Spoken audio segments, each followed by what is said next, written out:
So the character of Audrey Mickle was the she started off with the fan film Resistance. All of us did actually. The Constar crew is actually nothing more than just a bunch of side characters. It started off with me grabbing the character of De Silva, grabbing the character of Emily, grabbing most everybody who was side characters from the other films.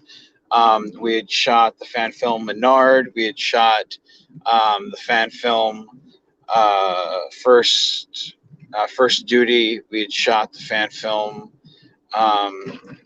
Dark Glimmer, and basically I'd grabbed all the other people and who were on all those other films, and basically put them in that film of Resistance. And I left a lot of the things ambiguous.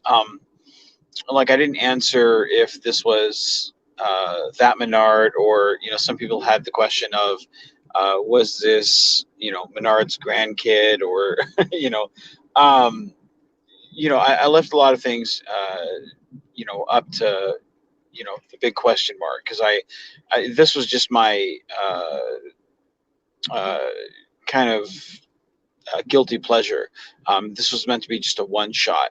But when it came to having Yava play the character of Audrey Mickle, she didn't even really, she didn't even have a name. It was just I didn't want her to be mistaken for the Emily character, because back in those days, I really wanted. I really wanted every actor that I had to only play one character, which is why if you notice in the film Resistance, uh, Russo's character, or Greg, the actor, he's covering up his goatee.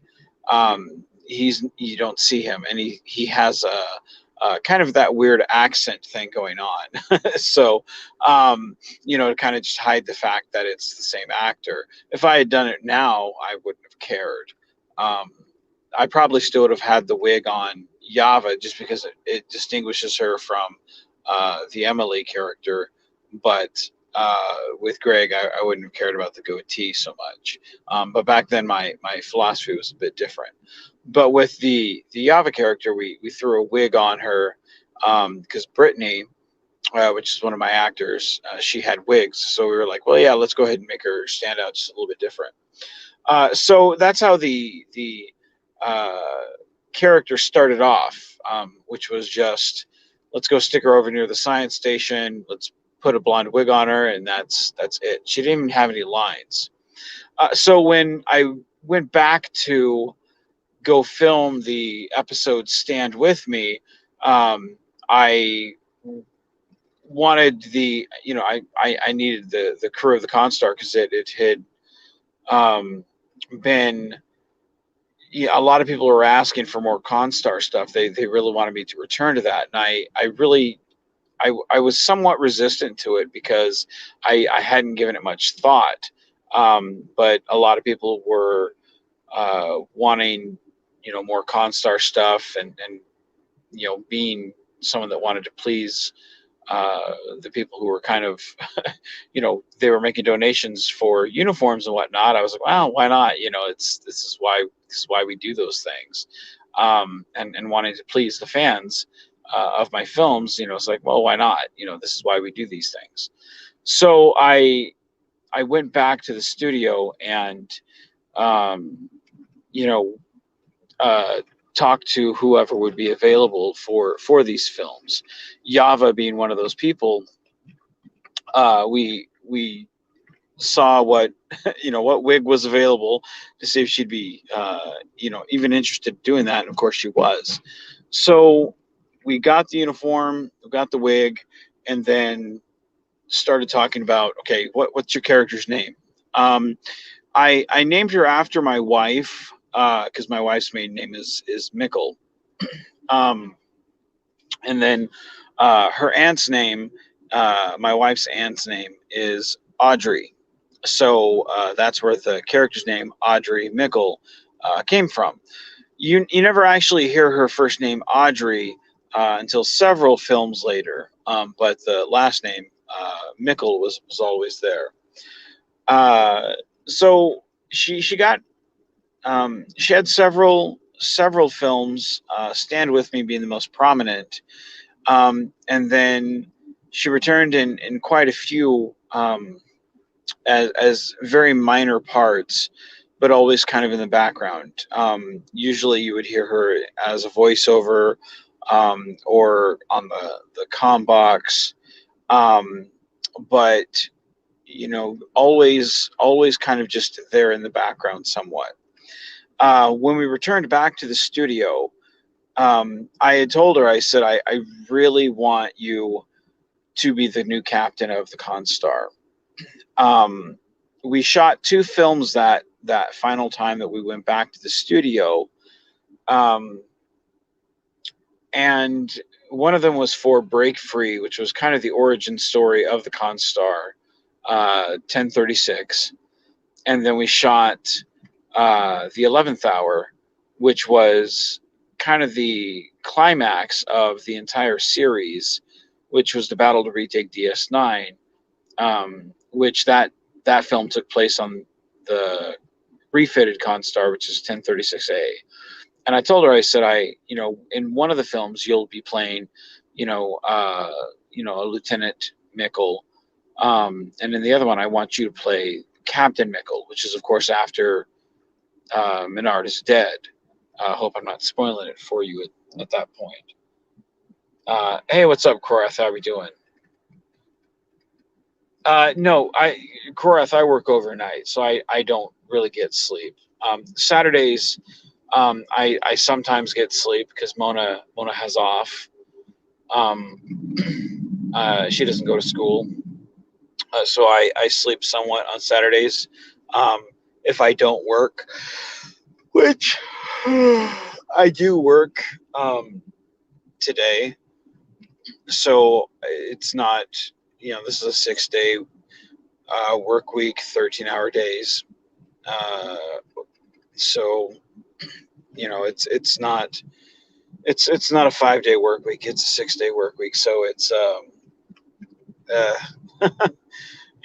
it's I wish it was a 5 day, but it is what it is. So yeah, it's terrible, right? You know, here's to getting as much sleep as we possibly can.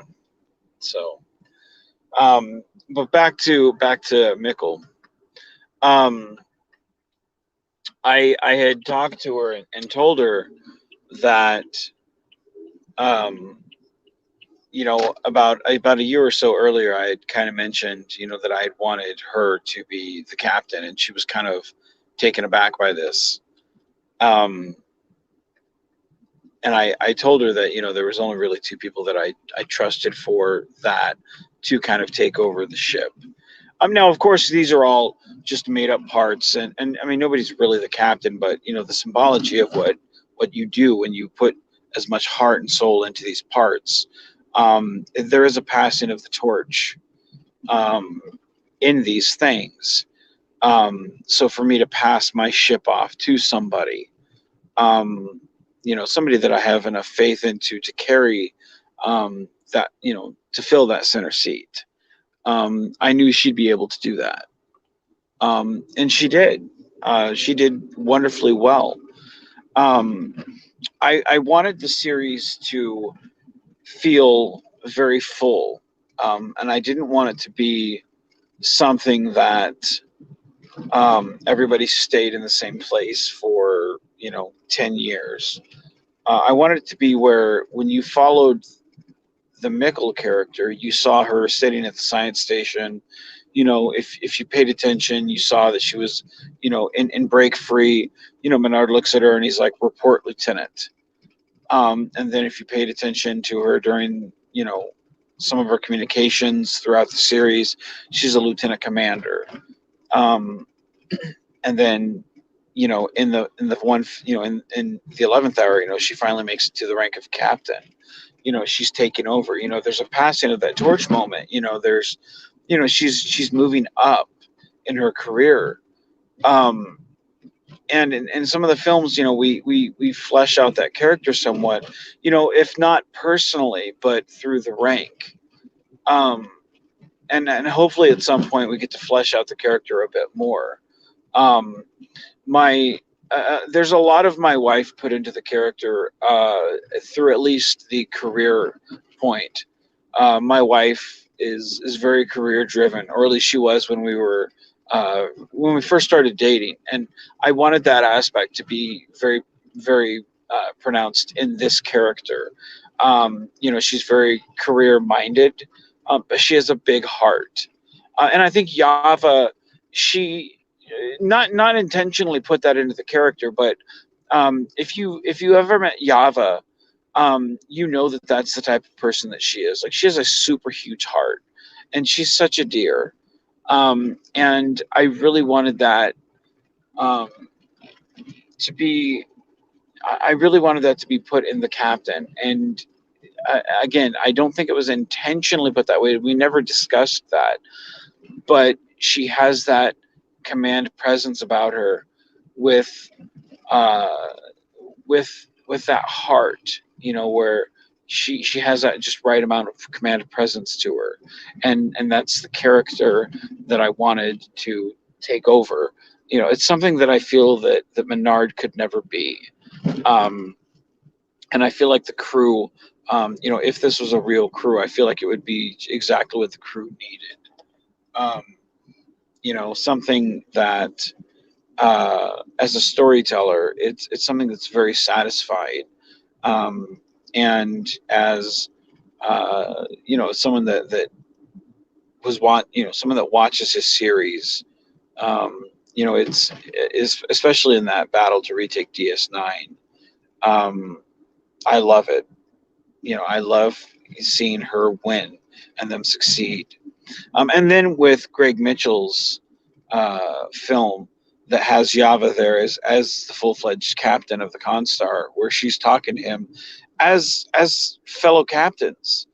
Um, that was a nice little scene that Greg added to have her in there. I so dig that. You know, it's to me, it's I can't wait to see how these characters evolve and continue to evolve, and that's part of the beauty of having these having other people kind of take the characters and kind of run with them. It's you trust people to take the characters and just kind of let them evolve on their own. um, it's a wonderful thing. But that's where the character of Mickle, started from, where she evolved to, kind of a throwaway character at first. That didn't really have anything to her, and then evolved to someone that was pretty important. Um, it's funny because, again, someone that didn't, who showed up on set. Because Yava did. She showed up on set as she was supposed to be just an extra. Um, was bumped up because someone else didn't show up. She bumped herself up to being Menard's wife in another film, and then eventually as a bit part in the film Resistance, eventually ends up owning her own captaincies her own ship. So it's one of those things where it's like you never know where you're going to end up by doing these films. Um, you never know, and that's the wonderful thing about fan films. Uh, always keep yourself open to the possibilities. Um, but for me, Mickle represents the greatest compassion that a captain can have. She has that strength about her. um, and I can't wait to see where we take her. So we do have stories that we've plotted, and I hope we get to tell them. So, all right, guys, with that in mind, be genuine, be safe, and keep on geeking on, guys.